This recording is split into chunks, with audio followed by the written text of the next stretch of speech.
Thank you very much. This is a very important bill, as has been recognized by most of the members who spoke in this discussion. Most of the this is, sir, thank you very much.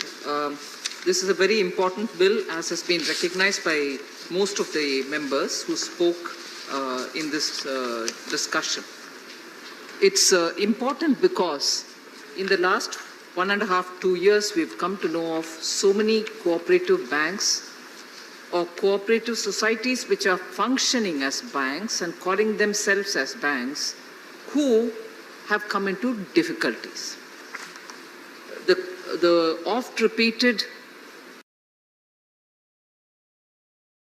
example is of the PMC Bank, where there are others also. I come from Karnataka city. Bangalore has faced Guru Raghavendra, also a cooperative bank, which has had very serious difficulties. And in presenting this particular set of amendments, I wish to highlight and state upfront that this set of amendments to the Banking Regulation Act is being brought to completely protect the interest of depositors. And that is why there are only few amendments, but the amendments are coming in. With the singular objective of protecting the interest of the depositors. Protecting depositors by ensuring that we don't have any more such difficulties like the ones which are being faced by PMC-like problems. We want to bring in proper management. We want to make sure that they are professionally run. Sir, we also underline that we need, if at all, to restructure any such cooperative bank. We should be able to do that without bringing in a moratorium period.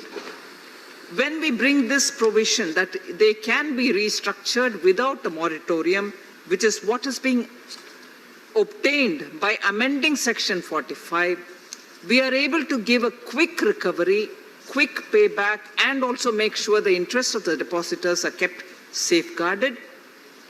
Contrasting experiences which people will remember, depositors will remember, the public will remember, is the way in which the PMC solution is getting protracted when solutions will have to be offered to the depositors, as opposed to the way in which Yes Bank's restructuring happened. Within a matter of 2 weeks, everything was sorted out for Yes Bank, which was governed by the commercial bank rules, whereas even till today, the PMC Bank solutions are not completely emerging, thus putting the depositors into difficulty. Therefore, since the commercial bank restructuring could happen as a result of commercial bank rules being extended to them, they are governed by the commercial bank rules, and therefore some kind of solution was possible.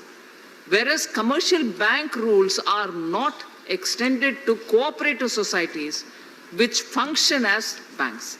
And that is why here what we underline is this is not going to affect any of the cooperative societies' other developmental activities. The amendments that we are bringing in here are purely to impact on and govern those activities of cooperative societies which do banking, which call themselves as banks, and do carry forward the functioning of a bank. So cooperative societies doing other activities are not going to be covered. Only those cooperative societies which use the word bank or function as banks will be governed by these amendments. I've explained already as to why we want to bring in these amendments, because protection of investors. In the last 2 years, I have myself met with several delegations of depositors who are in difficulty. The PMC, Guru Raghavendra are two classic cases. I want to also make it clear, sir, that this set of amendments shall not apply to primary agricultural credit societies or cooperative societies whose primary object or principal business is providing long-term finance for agricultural development. They shall not be covered by these set of amendments. And state cooperative laws are not also being touched. And therefore, when people spoke about, will it change now the voting pattern? Because the cooperative societies do have this voting pattern of one vote, one member. Now, when we do these amendments, is that going to affect them? Not at all.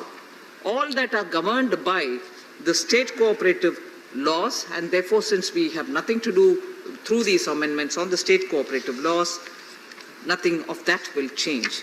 So, although there are several other explanations that I can give justifying why we want to come up with this amendments, I think amply many of the members have rightly spoken about it. I don't want to elaborate. But during the COVID period, we should kindly remember that during the COVID period, many cooperative banks have come under stress. Their finances are also being closely monitored by the regulator RBI, which regulates them from 1965 itself. We want to be clear that many of the banks, cooperative banks, and their health in terms of maintaining a certain kind of banking norms, which they may or may not follow. I'll just very quickly give for the record's sake, give the numbers, sir. 277 urban cooperative banks are reporting loss. 105 urban cooperative banks are unable to meet the minimum regulatory capital requirement. 47 having negative net worth. And 328 urban cooperative banks are having more than 15% gross NPA ratio as of March 2019. And with the pandemic setting in, this stress has also increased in both cooperative, with gross NPA ratios of urban cooperative banks increasing from 7.27% in March 2019 to 10% in March 2020. Therefore, these changes are very required, absolutely necessary to protect the depositors. And therefore, I appeal to you, sir, with all the members speaking, I thank all of them. Many of them have welcomed this. I'm indeed grateful to them. This is timely and required. You would also remember that the deposit insurance was also increased by us during the winter session, budget session probably, and insurance cover has also been enhanced. With this said, sir, I seek all the members' cooperation through you to have this bill passed. Thank you.